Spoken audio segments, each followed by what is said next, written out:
Hello, hello friend.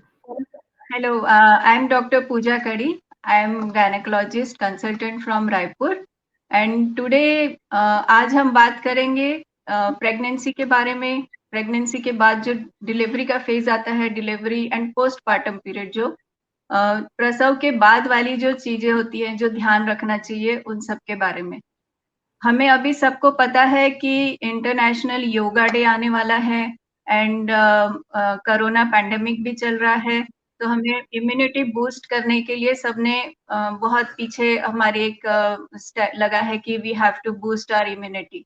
और immunity boost करने के लिए आप रोज सुनते होंगे कि yoga is the best therapy to increase your physical and mental health. तो आज हमारे साथ छत्तीसगढ़ के ही नहीं, मैं बोलूंगी पूरे इंडिया के वेल नोन योगा थेरेपिस्ट हमारे साथ हैं, doctor Vivek Bhartiya. He needs no introduction actually, but जब इनके साथ अगर आप योगा करते हैं तो you will fall in love with yoga.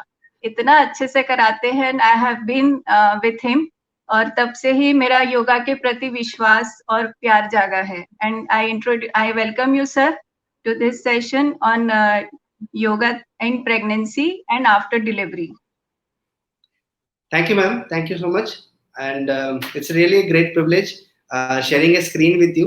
So, and what a noble cause you have taken, that is yoga for pregnancy, and especially during the phase of COVID-19. We all are overcoming so many situations. So, definitely, yoga is going to be a great boon for all of us. And being a doctor, I think you are doing such a noble thing that you're trying to educate the person's patients that what exactly they should do during the pregnancy or post pregnancy. So this is really a great initiative, madam. First of all, I really wish to thank you. You have taken this initiative.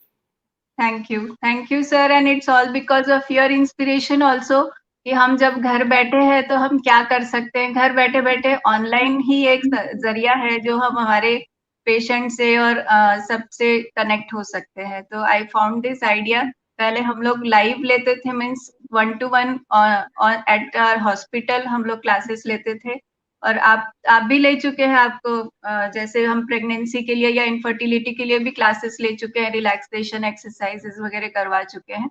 And now we are into like करीब 20 years आपको हो गए हैं इस field में, और हमको 12 years हो गए हैं कि we are doing this educational programmes. So I think we look forward to it कि हम लोग ये आगे भी करते रहें और लोग इनका फायदा लेते रहें। Definitely, ma'am. We need to do this for the public welfare. Yeah, so I want to know sir कि प्रेगनेंसी या प्री प्रेगनेंसी में योगा का क्या इम्पोर्टेंस है, आप बताएंगे? जी मैम, योगा फॉर प्रेगनेंसी मैंने पिछले कुछ काफी समय में देखा कि लोगों के मन में ये इंटरेस्ट आ रहा है कि क्या प्रेगनेंसी के दौरान योगा किया जा सकता है या नहीं किया जा सकता। तो मैं अपने सेल्फ एक्सपीरियंस से ये आपको बताना चाहता हूँ कि अभी तक मैंने काफी लोगों को प्रेगनेंसी योगा करवाया है, और उसका सबसे बड़ा बेनिफिट ये हुआ है कि उन लोगों की एक थ्रू आउट जो प्रेगनेंसी फेज था वो बहुत ही हेल्दी रहा, और प्लस नॉर्मल डिलीवरी एंश्योर हुई। तो नॉर्मल डिलीवरी अभी मेरे ख्याल से आप ज्यादा बेहतर समझते हैं कि आजकल इतने सारे कॉम्प्लिकेशंस हो गए हैं जिसके कारण से नॉर्मल डिलीवरी हो पाना बहुत मुश्किल हो जाता है। तो योगा एक चीज जरूर एंश्योर करता है कि आपकी बेबी हेल्दी रहे और साथ साथ एक नॉर्मल डिलीवरी की तरह हम आगे बढ़े। और इस योगा फॉर प्रेगनेंसी को स्पेशली हमें एक प्रॉपर गाइडेंस में करने की जरूरत है। गाइडेंस इसलिए क्योंकि ये बहुत ही इम्पोर्टेंट फेज ऑफ लाइफ है एक फीमेल के लिए। Pregnancy being a very important phase, कुछ भी ऐसी चीज अगर नहीं होनी चाहिए जो किसी भी तरीके से नुकसानदायक हो, तो इसलिए एक प्रॉपर गाइडेंस में योगा होना चाहिए। और आपने पूछा कि why pregnancy yoga is important, तो मैं इसका जवाब देना चाहूंगा कि एक फीमेल जो है वो जब एक बेबी उसके वोम में होता है तो she needs to take nutrition as well as oxygen for 2 persons। तो नॉर्मली आप इस बात से सहमत होंगे कि एब्डोमिनल ब्रीदिंग का एक बहुत बड़ा रोल है, जो हमारे ब्रीदिंग में एब्डोमेन का बहुत बड़ा रोल है। But as a pregnancy progresses कहीं ना कहीं ब्रीदिंग शैलो होती जाती है, बिकॉज लंग्स को पूरा ओपन होने के लिए जगह नहीं मिलती। So that where the yoga comes into play कि आप योगा के दौरान डीप ब्रीदिंग और कुछ स्ट्रेचिंग प्रैक्टिसेस करते हैं, और साथ-साथ उनके साथ में हम लोग कुछ पॉजिटिव बैकग्राउंड मंत्रों की बात करते हैं, जिसको आजकल गर्भ संस्कार मंत्र के रूप में जाना जाता है। इससे बेबी, जैसे हमने जानते हैं कि अभिमन्यु जो है माँ की कोख में ही उसने सब काफ़ी ज्ञान प्राप्त कर लिया। तो यस सर। उसी तरह से आज प्रेगनेंसी के दौरान हम पॉजिटिव वाइब्रेशंस मंत्रा से जो बेबी है उसको हम इंडियन कल्चर से अवगत कराते हैं। तो डेफिनेटली जो जिस कंडीशन में बॉर्न एंड ब्रॉट अप हुआ है, तो उसका असर उसके पूरे जीवन पर पड़ता है।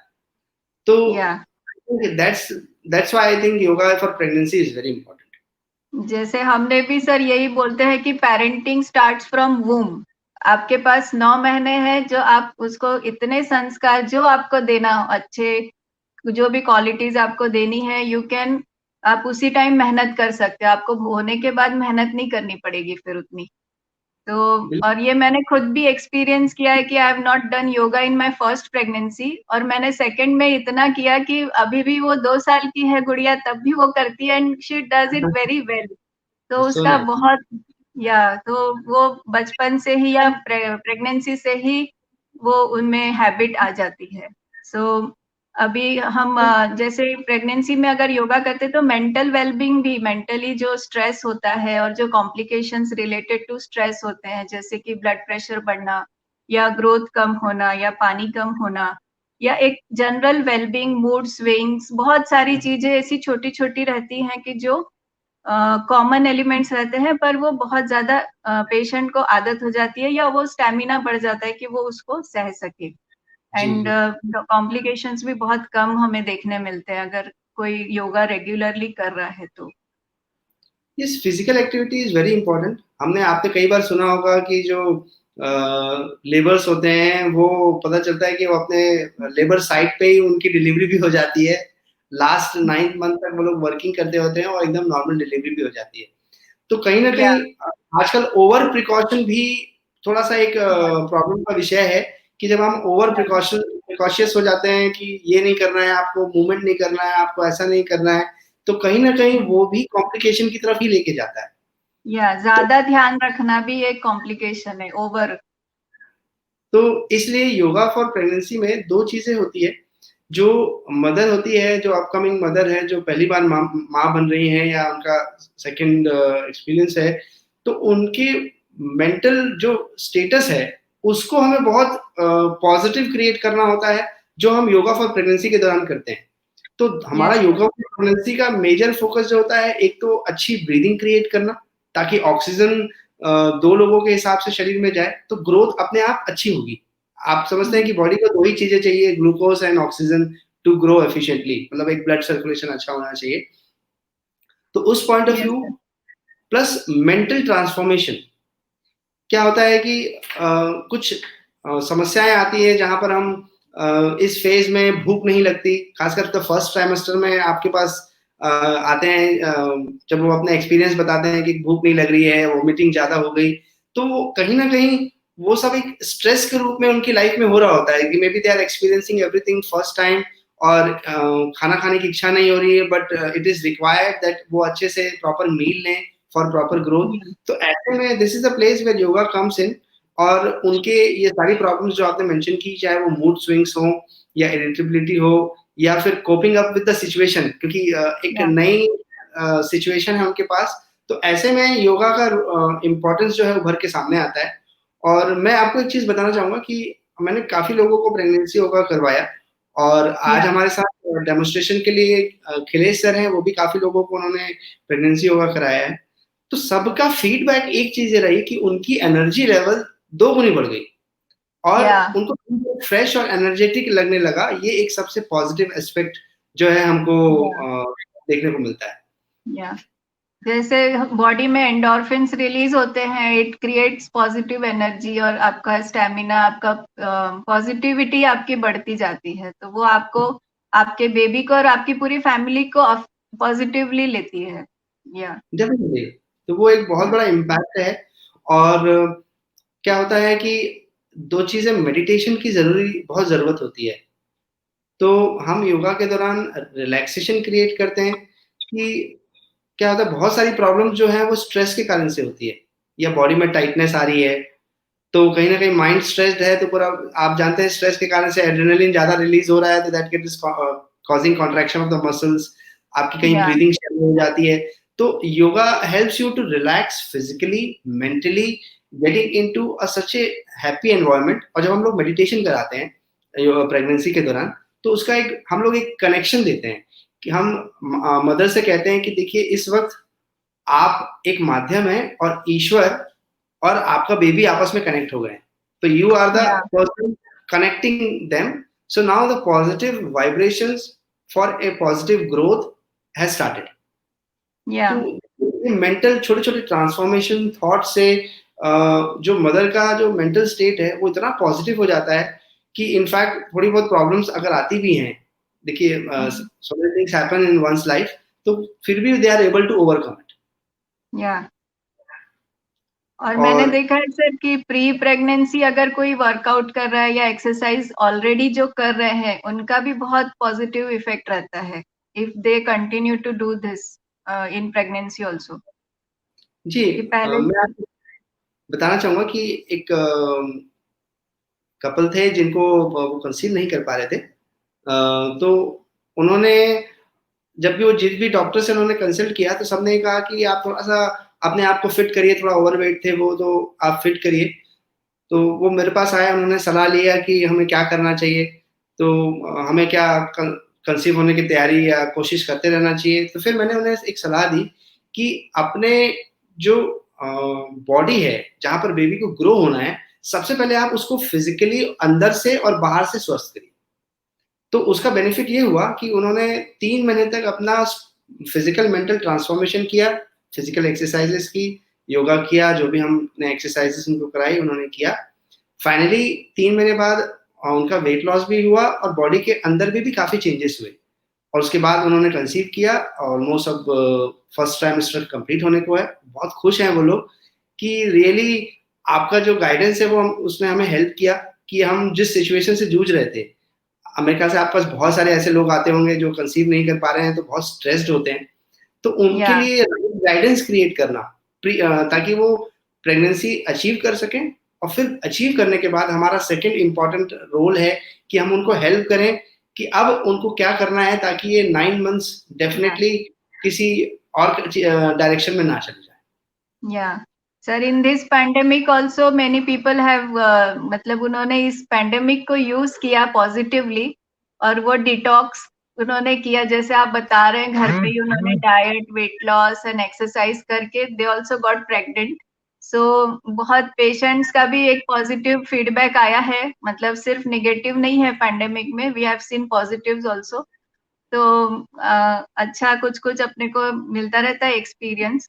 तो अभी क्या क्या हम जैसे एंटीनेटल पीरियड में क्या क्या एक्सरसाइज कर सकते हैं जिससे कि बैकएक, कॉन्स्टिपेशन और इडिमा वगैरह ये सारी चीजें कम हो, तो इसमें आप बताएंगे कि क्या क्या एक्सरसाइज हम कर सकते हैं।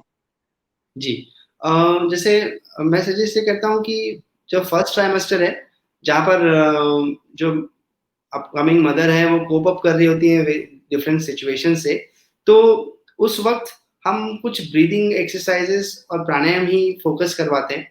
उस समय हम फुल योगा स्टार्ट नहीं करते। वहां पर इम्पोर्टेंस जो आती है, फोर्थ मंथ से, मतलब जैसे ही सेकंड ट्राइमेस्टर शुरू होता है, हम लोग जो set of practices second trimester के लिए और थर्ड ट्राइमेस्टर के लिए आज भी हम देखने वाले हैं प्रैक्टिकली, ताकि हमें समझ में आ जाए कि एग्जैक्टली क्या क्या प्रैक्टिसेस हम कर सकते हैं। खिलेश सर हमारे साथ ऑलरेडी स्क्रीन पर जुड़ चुके हैं और वो हमें बताएंगे कि सेकंड ट्राइमेस्टर से हम क्या क्या प्रैक्टिसेस जो है वो कर सकते हैं जो एक फीमेल के लिए इफेक्टिव होगी। बट फिर भी मैं एक बार जरूर कहना चाहूंगा मैम, आप सुनने वाले और देखने वाले सभी दर्शकों को, कि प्रेगनेंसी योगा हमेशा एक योग्य प्रशिक्षक और सुपरविजन। मार्गदर्शन नहीं करें, क्योंकि अपने मन से या आप करते वक्त क्या आप सही कर रहे हैं या गलत कर रहे हैं, इस बात को आपको कोई नहीं बताएगा। और हमेशा योगा में हम जब कोई आपको टीचर इंस्ट्रक्ट करता है तो आपके लिए करना बहुत आसान होता है, क्योंकि मेंटली आप फ्री होते हैं। तो आपको जस्ट इंस्ट्रक्शंस फॉलो करना रहता है, close your eyes, do this, do that. तो अपने आप रिलैक्सेशन क्रिएट होता है।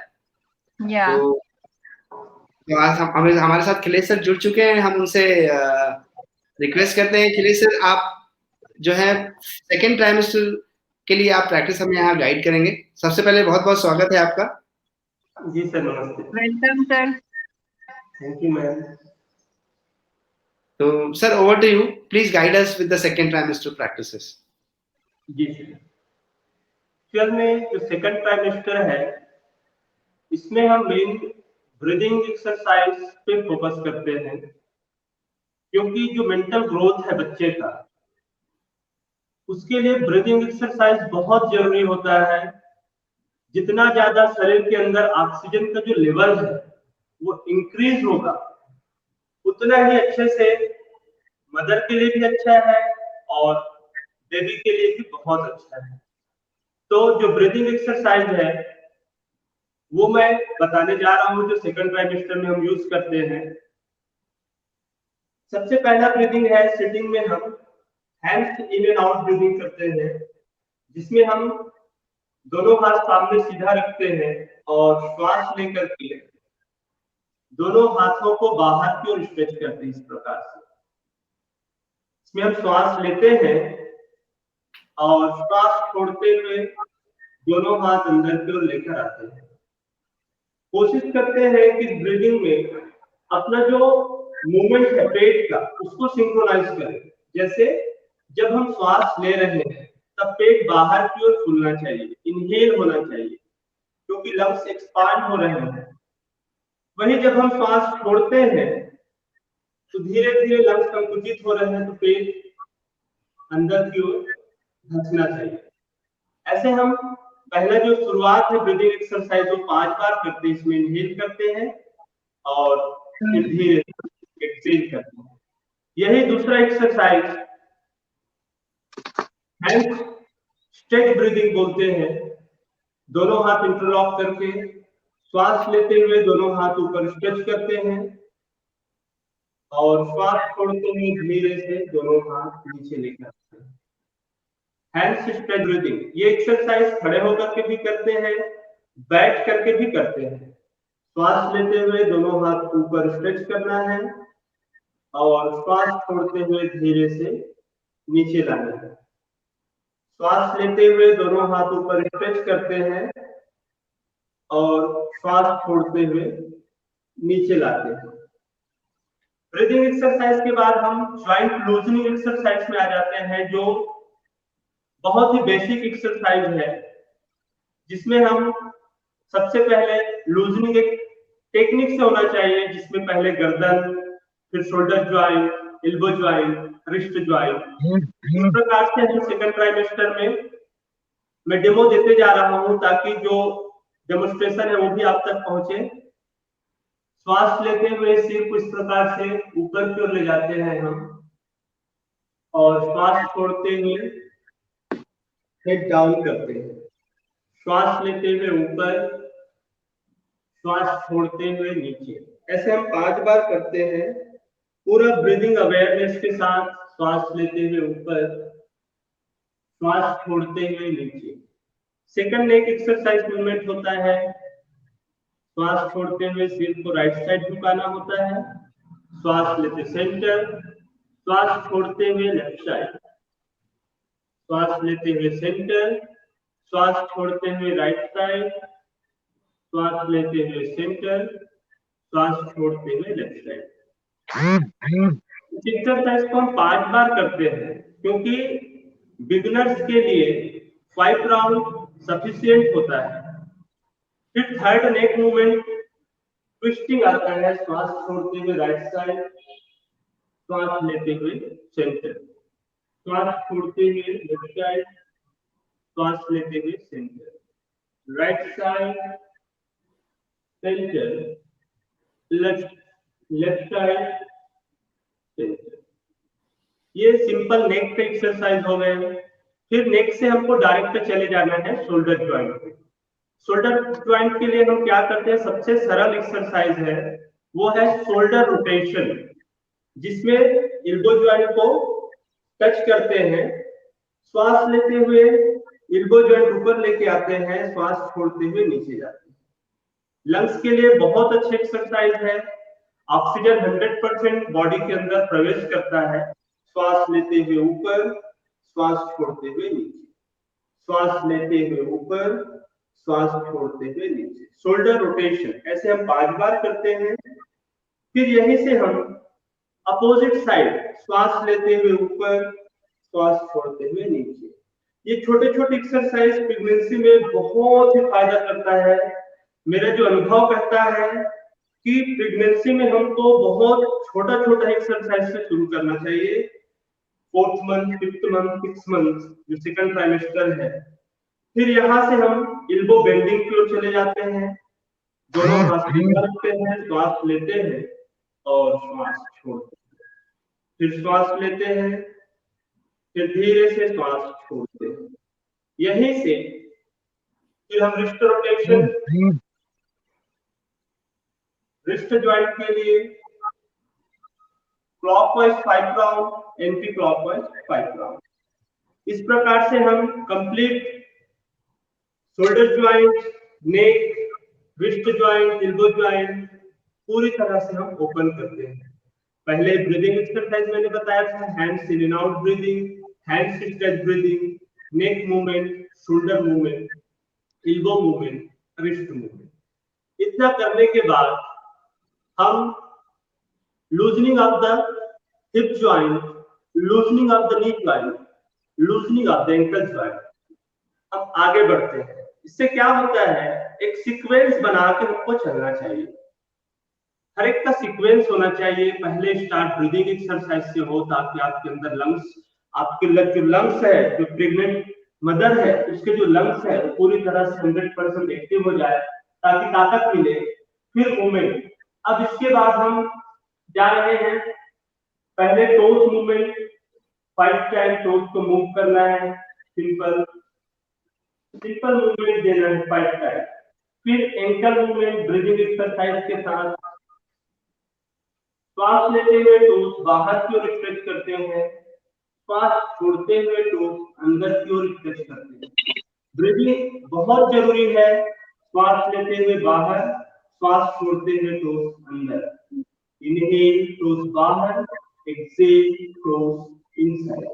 ऐसे 5 बार करने के बाद एंकल रोटेशन क्लॉकवाइज इस प्रकार से पूरा एक रोटेशन देना है। एंकल मूवमेंट बहुत ही इंपॉर्टेंट है, एंकल मूवमेंट, टोस मूवमेंट, क्योंकि यहीं से आपका जो हिप मूवमेंट है वो शुरू हो रहा है। फिर एंटी क्लॉकवाइज नॉर्मल ब्रीदिंग कर सकते हैं इसमें। अब मेन है नी मूवमेंट। नी मूवमेंट में हम प्रेगनेंसी योगा में कैसे करते हैं वो बहुत समझने वाला बात है। इसमें हम पेट को प्रेस नहीं करते हैं, थोड़ा सा साइड से करते हैं। इनडायरेक्ट रूप से हम पेट को प्रेस भी कर रहे हैं, लेकिन डायरेक्ट रूप से हम प्रेस भी नहीं कर रहे हैं। तो पैर को मोड़ना है और सीधा करना है। पैर मोड़ते समय श्वास छोड़ना है, फिर श्वास लेते हुए पैर सीधा, श्वास छोड़ना है और सीधा, श्वास छोड़ना है और सीधा।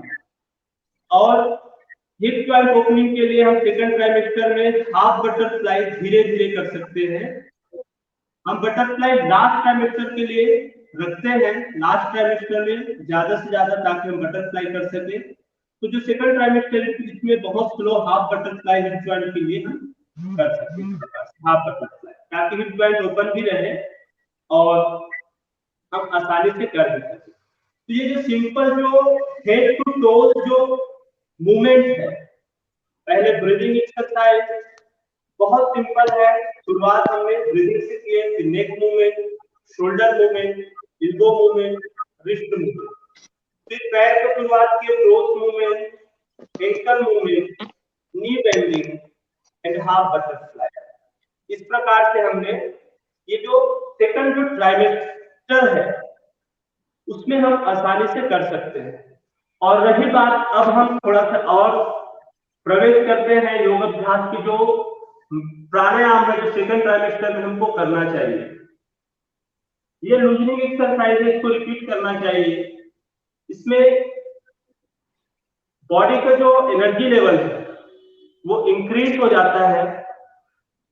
जो मदर है उसका तो बॉडी से जो एनर्जी लेवल है वो इंक्रीज होता ही है, साथ ही साथ जो वूम में जो बच्चे पल रहे हैं उसका जो मानसिक ग्रोथ है, फिजिकली ग्रोथ तो होता ही है, जो मैं बोल रहा हूँ मेंटल ग्रोथ बहुत हाई रहता है। मैंने बहुत सारे बच्चे देखे हैं जो फर्स्ट ट्राइमेस्टर से मैंने योगा कराया, like first trimester, second trimester, last trimester. अभी जो बच्चे, जो कई बच्चे 5 साल के हो गए, 6 साल के हो गए, मैं देखता हूँ तो आश्चर्य होता है, इतने एक्टिव बच्चे हैं। तो हम प्राणायाम की बात कर रहे थे। 2 प्राणायाम मेन है सेकंड ट्राइमेस्टर के लिए। पहला प्राणायाम है वो है नाड़ी शुद्धि प्राणायाम, इसको अनुलोम विलोम प्राणायाम भी बोलते हैं। और दूसरा प्राणायाम है भ्रामरी प्राणायाम। मैं एक बार डेमोन्स्ट्रेशन देना चाहूंगा। नाड़ी शुद्धि प्राणायाम ये बैलेंसिंग प्राणायाम बोला जाता है। अपने शरीर में 72,000 नाड़ियां हैं और 72,000 नाड़ियों में से 3 मेजर नाड़ी बताए गए हैं, सूर्य नाड़ी, चंद्रा नाड़ी, सुषुम्ना नाड़ी। इडा पिंगला सुषुम्ना बोलते हैं योगिक भाषा में। तो ये जो 72,000 नाड़ियां है उसको बैलेंस करने के लिए हम नाड़ी शुद्धि प्राणायाम, भ्रामरी प्राणायाम करते हैं। नाड़ी शुद्धि प्राणायाम का डेमोन्स्ट्रेशन, लेफ्ट से हम श्वास लेते हैं, लेफ्ट नॉस्ट्रिल को बंद करते हैं और राइट नॉस्ट्रिल से श्वास बाहर छोड़ते हैं। फिर राइट नॉस्ट्रिल से श्वास अंदर लेते हैं, राइट नॉस्ट्रिल को क्लोज करते हैं और लेफ्ट नॉस्ट्रिल को ओपन करते हैं। ये एक राउंड नाड़ी शुद्धि प्राणायाम का होता है, जिसमें sympathetic nervous system, parasympathetic nervous system balance होता है। और भ्रामरी प्राणायाम पूरे उस बैलेंस एनर्जी को बॉडी में विस्तार करने का काम करता है, क्योंकि उसमें रेजोनेंस उत्पन्न होता है, एक ध्वनि तरंग उत्पन्न होता है। उस ध्वनि तरंग से बॉडी का एनर्जी विस्तार होता है, एक्सपांशन होता है। भ्रामरी प्राणायाम हम इस प्रकार से करते हैं, मैं 2 राउंड डेमोन्स्ट्रेशन के लिए बता रहा हूँ। श्वास अंदर लेते हैं, जीभ को तालू से टच करते हैं, मुंह बंद रख करके श्वास लेते हैं और श्वास छोड़ते हुए एक मधुमक्खी की भांति, हनी बी के समान हम आवाज करते हैं।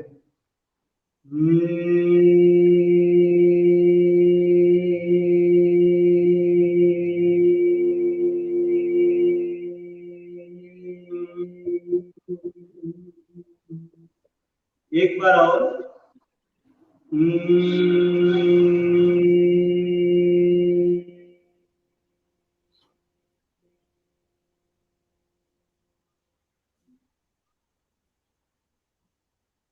ये हम सेकंड ट्राइमेस्टर में प्राणायाम करते हैं। और अगर सेकंड ट्राइमेस्टर में अगर मेडिटेशन करना है, बहुत अच्छा होता है, तो हम इसमें ओम मेडिटेशन करते हैं। ओम मेडिटेशन में हम आराम से बैठ जाते हैं, 2 मिनट 3 मिनट सिर्फ हम ओम जाप करते रहते हैं और एक समय के बाद मन शांत हो जाता है। जैसे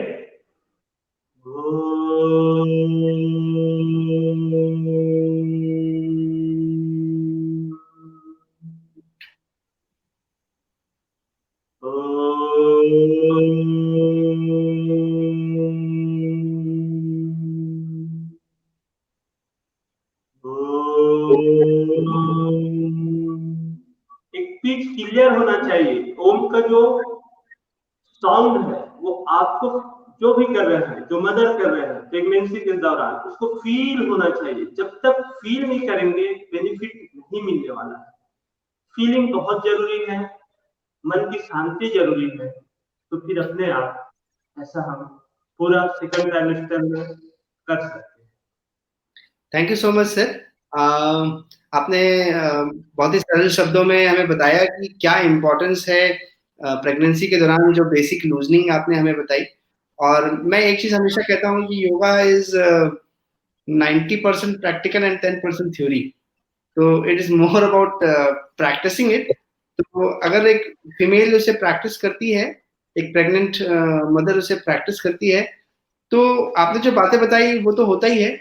और साथ साथ मैं एक चीज और इसमें ऐड करना चाहूंगा कि अगर आप प्रैक्टिस के साथ साथ बैकग्राउंड में कुछ गर्भ संस्कार मंत्र लगा दें या फिर कोई पॉजिटिव चैंटिंग्स लगा दें, तो उसका भी एक बहुत बड़ा पॉजिटिव इम्पैक्ट होता है। तो मैम ये है सेकंड ट्राइमेस्टर की प्रैक्टिसेस जो आप देख रहे हैं कि बॉडी या को हम तैयार कर रहे हैं और बेसिकली या पूरा फोकस बॉडी मूवमेंट को है, क्योंकि बॉडी कहीं ना कहीं रेस्ट्रिक्टेड मूवमेंट में आती है। आपने कहा थोड़ा कॉन्स्टिपेशन की प्रॉब्लम होती है और साथ साथ बैक पेन होने लगता है, बिकॉज जैसे जैसे पेट थोड़ा थोड़ा वेट बाहर आते गेन, जाता है, कमर पर स्ट्रेस आने लगता है। तो ये बेसिक प्रैक्टिसेस हैं। और जब सेकंड, इसके अलावा हम लोग एक दो प्रैक्टिसेस और बताते हैं, जरूरत पड़ने पर हम कर सकते हैं। जैसे हम लेट करके पैरों को मोड़ करके कमर उठाते हैं, जो अगर बैक पेन सपोज है, ब्रीथ पोज, हाँ ब्रिज पोज, तो वो हम लोग कहते हैं कि भाई आप हम अकॉर्डिंग टू सिचुएशन और की स्थिति देखते हुए फिर हम बहुत सारी प्रैक्टिसेस ऑन द स्पॉट हमें निर्णय लेना होता है। ये तो या सर ने एक जनरल डेमोन्स्ट्रेशन दिया कि यही आप कर सकते हैं, बट उन्हें भी पता है कि मैं ऐसी कोई एक्सरसाइज इस मन से बता दूं और कोई अपने मन से करना शुरू कर दे तो कहीं ऐसा ना हो कि फायदा होने की बजाय उनको तकलीफ हो जाए।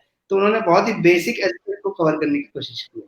या और सर ये बेसिक है, पर अगर यही चीज हम रोज करेंगे तो यही बहुत लाभदायक होती है। मतलब ये बहुत बेसिक दिखती है, बट यही सबसे ज्यादा जरूरी है कि every joint, every muscle should be active and working. तो बहुत अच्छे से सर ने बताया। स्पेशली मैं सारी प्रेग्नेंट लेडीज को ये बताना चाहूंगी, चाहे डिलीवरी के बाद ही क्यों ना हो, उनको ये अनुलोम विलोम और भ्रामरी करना ही चाहिए, ताकि आपका मेंटल स्टेबिलिटी बहुत अच्छे से होगा, आप बेबी केयर अच्छे से कर पाओगे, आपका मेंटल हेल्थ, आपका चिड़चिड़ापन और नींद नहीं होने की वजह से जो थकान रहती है वो भी कई हद तक के दूर होती है इससे। तो आप बहुत बहुत बहुत अच्छे से सर ने बताया है।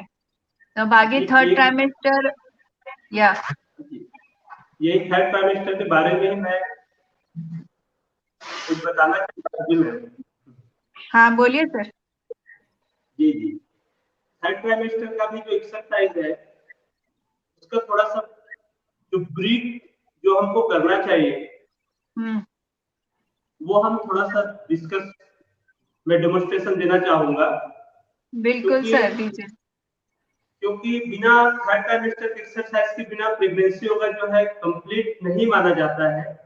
जो सेकंड ट्राइमेस्टर है वो बीच का समय है, जो लास्ट ट्राइमेस्टर उसके लिए बस 5 से 7 मिनट का डेमोन्स्ट्रेशन है।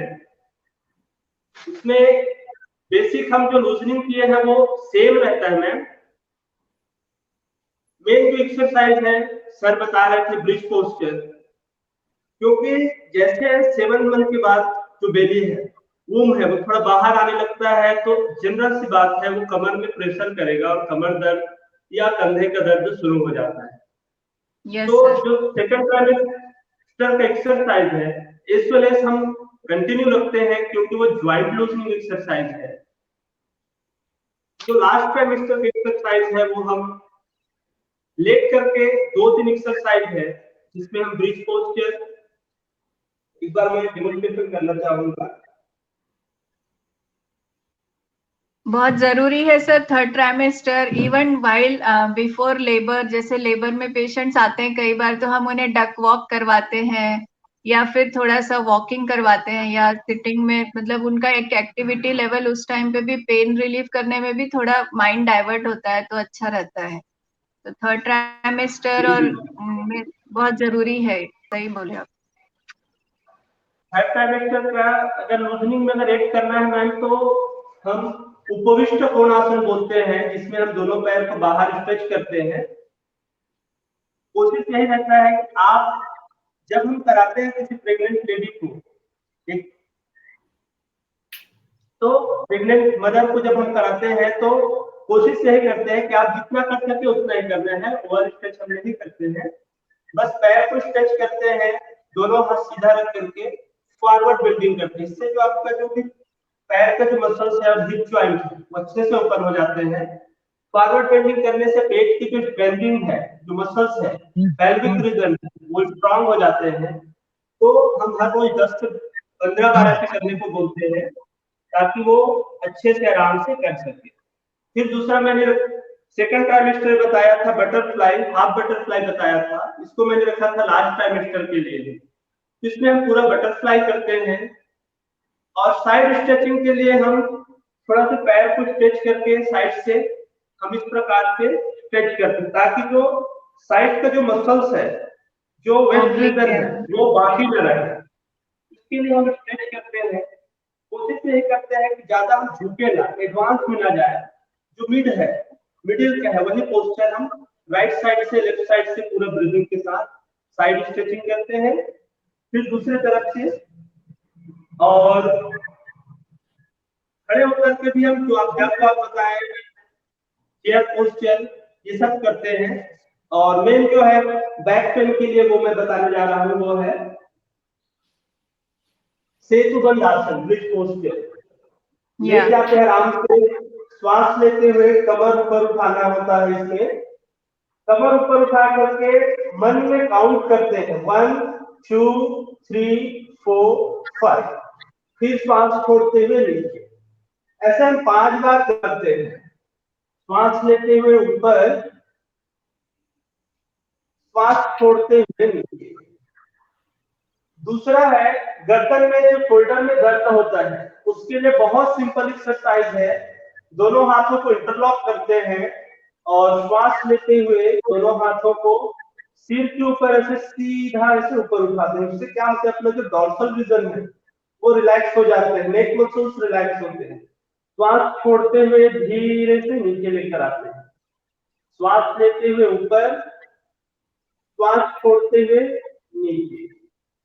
ये एक्सरसाइज बहुत जरूरी है।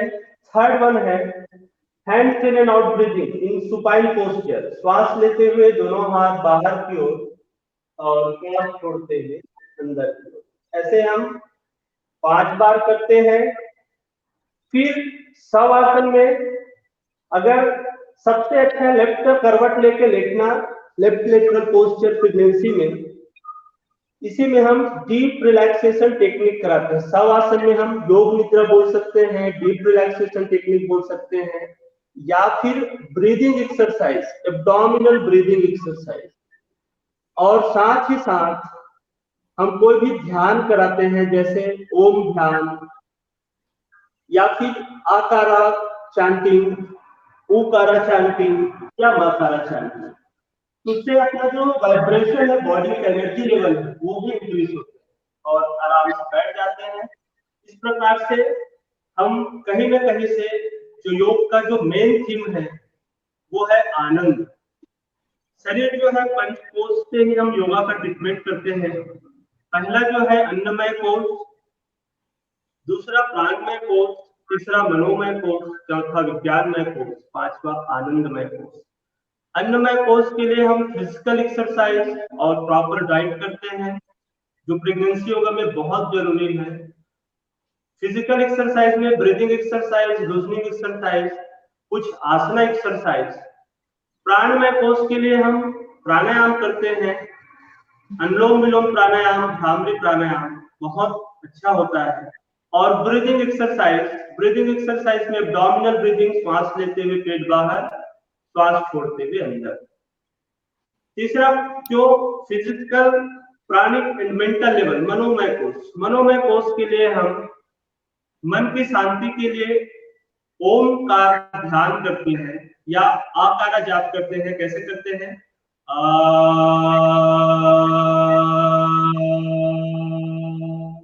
वाइब्रेशन को फील करते हैं। फिर उकारा, ओ, वाइब्रेशन को फील करते हैं। फिर मकारा, फिर लास्ट में फिर से ओ। ये मनोमय कोश के लिए मंत्र जाप करते हैं। फिर फोर्थ फेस आता है विज्ञानमय कोश, इंटेलेक्चुअल पावर। जो नोशन करेक्शन है, गलत जो अवधारणाएं रहते हैं, जो स्ट्रेस रहते हैं, उसको बाहर रिलीज करने के लिए हम अच्छा बुक पढ़ते हैं, भगवत गीता, जो भी अच्छा बुक जो है, रामायण जो हम ग्रंथ बोलते हैं, उसकी स्टडी करते हैं।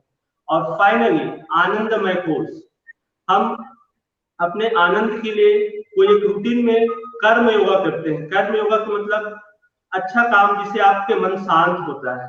कर्म योग, ऐसा कर्म करना है जिससे आप खुद को पसंद आए, आपको अच्छा लगे और आप प्रेजेंट मोमेंट में रह सके। ये कर्मयोग होता है। कर्म हम जिंदगी में करते रहते हैं, उसको योग में कन्वर्ट करते हैं, और वही योग में कन्वर्ट कर सकते हैं जो योग करते हैं। क्योंकि कर्म तो कर रहे हैं, उसके साथ योग जोड़ना है तो कर्म योग होगा। और जो कर्म योग करते हैं वो आनंद की प्राप्ति करते हैं, वही आनंद योग है। इस प्रकार से जो पूरा फेस है प्रेगनेंसी होगा, हम पूरी तरह से कंप्लीट करते हैं। और फिर इसका जो बेनिफिट है नॉर्मल डिलीवरी, और जो पर्पस से करते हैं जो भी हो, वो 100% हमको अचीवमेंट होता है। क्योंकि जब हम आनंद का अनुभव करते हैं तो मन शांत होता है, और मन जब शांत हो जाता है तो शांत मन से जो हमारा अचीवमेंट वो 100% पूरा होता है। जी मैम। आपने बहुत अच्छा बताया। जैसे कर्म योग का आप बोल रहे थे तो मुझे किक पिक्चर की याद आई। जैसे सलमान खान बताते हैं कि उस मुझे किक मिलती है उसमें, तो वो कर्म योग जो वो दूसरों के लिए हेल्प करते हैं तो उन्हें एक मन में शांति मिलती है। तो वो उन्होंने उसको एक अच्छा यंग जनरेशन को समझने के लिए बहुत अच्छा है वो कि उन्हें किक मिलती है। तो वैसे ही हमें अवेयरनेस प्रोग्राम करके किक मिलती है। तो बहुत अच्छा डेमोन्स्ट्रेशन दिया सर आपने, और ये बहुत ही सिंपल बट बहुत जरूरी चीजें हैं जो कि हर एक महिला को मैं बोलूंगी, चाहे वो प्रेग्नेंट हो चाहे ना हो, बिल्कुल करना चाहिए। और जैसे आपने बताया कि ब्रिज पोज या फिर एडेक्टर मसल्स, जो पेल्विक फ्लोर मसल्स और एडेक्टर मसल्स, ये दो ही मेनली वुमेन हेल्थ के लिए, पेल्विक फ्लोर के लिए बहुत इंपॉर्टेंट मसल्स होती है, जो कि प्रेगनेंसी में स्ट्रेच होती है और डिलीवरी में स्ट्रेच या टियर भी होती है। तो वो आगे चल के रिहैबिलिटेशन में हमें फिर ये, अगर हम पहले से उसको मजबूत बना ले, टोनिंग कर ले, तो वो आगे रिहैबिलिटेशन में भी आसानी होगी। तो अभी कैसे आगे प्रिकॉशंस में हम ये बोलेंगे कि जैसे सर ने बताया कि डॉक्टर और योगा इंस्ट्रक्टर में कोऑर्डिनेशन बहुत जरूरी है कि कौन से पेशेंट को कौन सी एक्सरसाइजेस करवानी है। कोई कॉम्प्लिकेशन है तो उन्हें पहले से पता होना चाहिए। जैसे कोई ब्लीडिंग की प्रॉब्लम है या सांस की प्रॉब्लम है, ब्लड प्रेशर की है, या फिर ट्विंस है, या कुछ अगर ऐसा है कि ब्लीडिंग का रिस्क हो सकता है, प्लेसेंटा जो आवल बोलते हैं वो नीचे है, ऐसे कुछ कंडीशन है जिनमें हम प्रेगनेंसी में बिल्कुल भी नहीं बोलते हैं कि आप करिए एक्सरसाइज। सिर्फ मेडिटेशन या प्राणायाम जो आप घर बैठे मतलब बिना कोई फिजिकल वर्कआउट के वो आप कर सकते हैं, तो वैसे कर सकते हैं। तो ये कुछ प्रिकॉशन है जो सबको ध्यान रखने चाहिए कि अपने योगा सर से या फिर अपने डॉक्टर से जरूर बात करें, अंडर सुपरविजन करें और करें। मतलब सबसे इम्पोर्टेंट है कि करें, जो भी आप कर सकते हैं, घर बैठे कर सकते हैं या फिर आप क्लास में जाके कर सकते हैं, या अपने डॉक्टर से बात करके अपनी फिटनेस को ध्यान रखते हुए जितना भी बन पड़ता है। और कुछ नहीं तो सिंपल वॉकिंग तो आप कर ही सकते हैं। तो walking is the best exercise. अगर और कुछ नहीं कर सकते हैं तो आखिरी इलाज वॉकिंग का रहता है। या तो अभी आप और पोस्टपार्टम के लिए खाद्य बताएंगे एक्सरसाइज पोस्ट डिलीवरी? जी मैम। पोस्ट डिलीवरी के लिए एक्चुअल में जो एक्सरसाइज है वो लूजनिंग से हम शुरू करते हैं। जो मैंने लूजनिंग सेकंड ट्राइमेस्टर में मैंने जो बताया था, सेम सेकंड ट्राइमेस्टर का जो लूजनिंग एक्सरसाइज है उसी को हम रिपीट करते हैं। क्योंकि पोस्ट ट्राइमेस्टर पोस्ट प्रेगनेंसी के बाद सेम अपना जो मसल्स है वो लूज रहता है और थोड़ा सा सुस्त रहता है।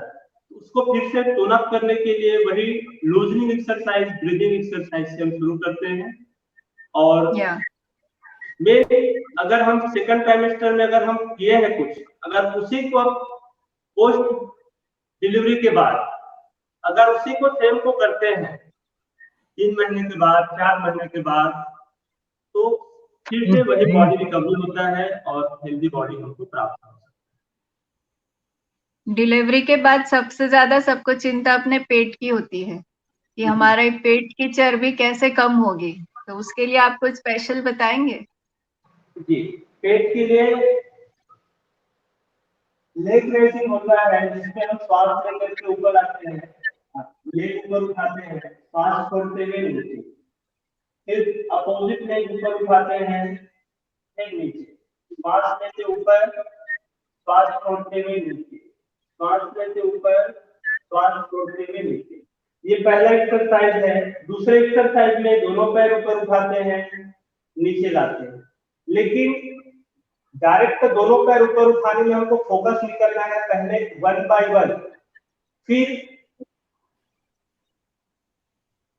आराम से बैठ करके भी थोड़ा सा ट्विस्टिंग एक्सरसाइज पे ध्यान देते हैं, जिससे आपका जो साइड का जो फैट है और फ्रंट एब्डोमिनल मसल्स है वो भी लूज हो जाए। मेन है लेग राइजिंग एक्सरसाइज, इससे बहुत जल्दी हम पेट की मांसपेशियों को, पेट की चर्बी है उसको हम रिड्यूस कर सकते हैं। बहुत अच्छा सर। अभी हम आगे फिर सर से और मिलेंगे, और अब सर कुछ आप और बताना चाहेंगे? विवेक सर कुछ बोलना चाहेंगे आप? हाँ, मैं कहना चाहूंगा जो भी प्रेगनेंसी के दौरान और पोस्ट प्रेगनेंसी प्रैक्टिसेस होती हैं, उसके साथ साथ एक डाइट का भी बहुत बड़ा रोल है कि एक बहुत अच्छी डाइट, क्या होता है, खाना कहीं ना कहीं वहां पर टेस्ट बड्स थोड़े एक्टिव रहते हैं और कुछ अच्छा खाने की इच्छा होती है इस फेज में, तो वो भी एक कॉन्स्टिपेशन का कारण बनता है। तो थोड़ा डाइट फैक्टर पे जहाँ ध्यान देना जरूरी है, स्पेशली रोज एक फाइबर रिच फूड उनको रोज खाना है, और पोस्ट प्रेगनेंसी भी उनको पर्याप्त जो है वो प्रोटीन और कैल्शियम इसको दूध के रूप में या फिर अन्य सप्लीमेंट जो आपको उपयुक्त लगता है उनको लेना जरूरी है। और वेट लॉस करने के लिए तुरंत से वो अपनी डाइट को रिड्यूस ना करें, क्योंकि देखिए वो लैक्टेशन फेज में उनको प्रॉपर न्यूट्रिशन की जरूरत होती है, तो उनका मोटिव जरूर वेट लॉस हो सकता है, बट अपने बॉडी और डाइट के साथ कॉम्प्रोमाइज ना करें, ये मैं सजेस्ट करना चाहूंगा कि इस जरूर ध्यान रखें कि एक हेल्दी डाइट लेते रहें at least minimum phase of 6 months तक, जहां पर एक मदर्स फीड बहुत एसेंशियल होता है। फिर 6 मंथ्स के बाद जब एक्सटर्नल फीड से ऐड होते हैं, तब आप फिर धीरे धीरे अपनी डाइट में चेंजेस ला सकते हैं। तो ये मैं करना चाहूंगा इस बारे में। सर हम जो देखे हैं कि इंडियन डाइट में जो पोस्ट डिलीवरी जो हमने देखा है कि कार्बोहाइड्रेट और फैट तो बहुत होता है, means it is full of carbs and fats. तो बस हमें एक प्रोटीन और वेजिटेबल हाई फाइबर को ऐड करना है, बाकी आपके पास बाकी सब कुछ आइडियल है। बस आपको प्रोटीन और वो जो भी इजीली डाइजेस्टेबल हो, और फाइबर जैसे सैलेड्स है या फ्रूट्स है जो भी बेबी को हार्म ना करे, वैसे कुछ ऐड आप कर सकते हैं, तो उससे आपका डाइट जो है बैलेंस हो जाएगा। अदरवाइज कार्ब्स और फैट से क्या है, लैक्टेशन तो अच्छा होता ही है but they gain so much weight कि वो फिर बाद में कम करना मुश्किल हो जाता है। So true. तो आई थिंक बहुत अच्छा आपने ये सेशन ऑर्गेनाइज किया है थ्रू फेसबुक, ये बहुत लोगों तक पहुंचेगा, और डेफिनेटली बहुत ही अच्छा प्रेजेंटेशन आज फिलिस सर ने किया, और उन्होंने हमें बताया कि कैसे हम कर सकते हैं। और इसके लिए मैं फिर से एक बार आपको धन्यवाद देना चाहूंगा कि आप लोगों ने मिलकर के इस प्रोग्राम को ऑर्गेनाइज किया, हम लोगों को इनवाइट किया, और आप यूं ही लोगों में स्वस्थ रहने की भावना जागृत करते रहिए, और हम सब आपके साथ में हैं। आप जब लगेगा कि हमारी जरूरत है आपको, अभी तो कोविड-19 दौर चल रहा है, कि अगर हम डायरेक्टली पेशेंट्स का ग्रुप बना करके प्रैक्टिस करने की कोशिश करें तो वो भी हम कर सकते हैं, ताकि लोगों में एक ग्रुप प्रैक्टिस होने से बहुत अच्छा अवेयरनेस डेवलप होगा और एक दूसरे से इंटरेक्शन होगा, तो वो एक बहुत पॉजिटिव माहौल क्रिएट करेगा, मोटिवेशन होगा। थैंक यू सो हम भी मच। बहुत खुश है सर कि आप आए और आपने समय निकाला, आपका इतना बिजी शेड्यूल है उसमें आपने समय निकाल के हमको गाइड किया, और हम बिल्कुल आगे भी आपको परेशान करते रहेंगे, आपसे सलाह लेते रहेंगे, अपने पेशेंट्स को अवेयर करते रहेंगे, मोटिवेट करते रहेंगे। ठीक है, thank you. Thank you sir.